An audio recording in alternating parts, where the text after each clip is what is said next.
Back in Texas on a very, very hot day. Temperatures over 100. Final eliminations for the AAA Texas Fall Nationals. And Ron Capps, Cruz Pedregon on the line. After a tough weekend in Charlotte, Ron Capps talked about where he is in the countdown.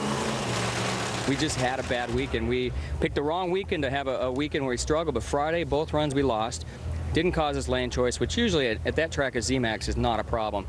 However, something happened Sunday. As you'll see, you go back and look at the runs. There were, I think, 8-1 or something the first round of Nitro of guys that won that left lane, and we just picked the wrong weekend. When Tim and Kim came aboard, I want to bet that 90% of the races I was in the top 5 in qualifying. So we always qualified good, and we just had a bad weekend.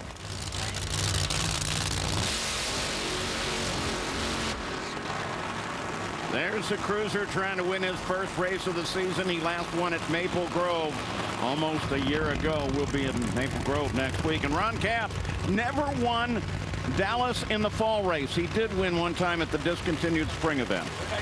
I was speaking with Ron Capps earlier today, and he said he's definitely feeling the pressure of the points. He saved the points on his cell phone, has been studying them all week, but he said today he's so superstitious, everything's going really well. He is not looking at him, but as soon as this run's over, out comes the calculator.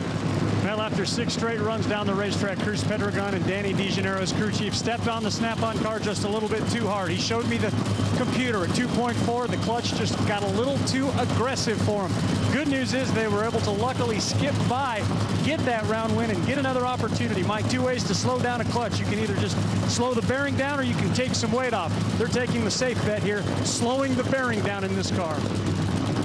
Then what that does, it just slows that clutch application down a little bit. You look at the current funny car point standing, got some nice movement up there. Mike Neff still in that lead, but look at Cruz. Ron Capps moved up a position after coming into this event in 6th. And Mike Neff went out in the very first round. This countdown to the championship is constantly changing.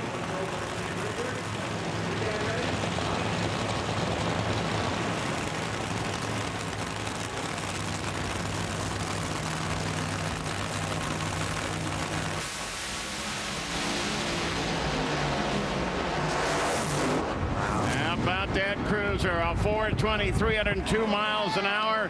He's got it.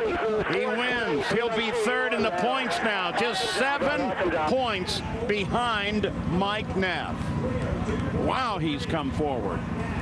Well, Danny DeGennaro, we talked about how this team got lucky with that semifinal win. Was that a blessing in disguise, perhaps, allowed you to go out there and make the changes you did that resulted in the win? Well, yeah, you always try to turn a negative into a positive, and that's what we were able to do here in the finals.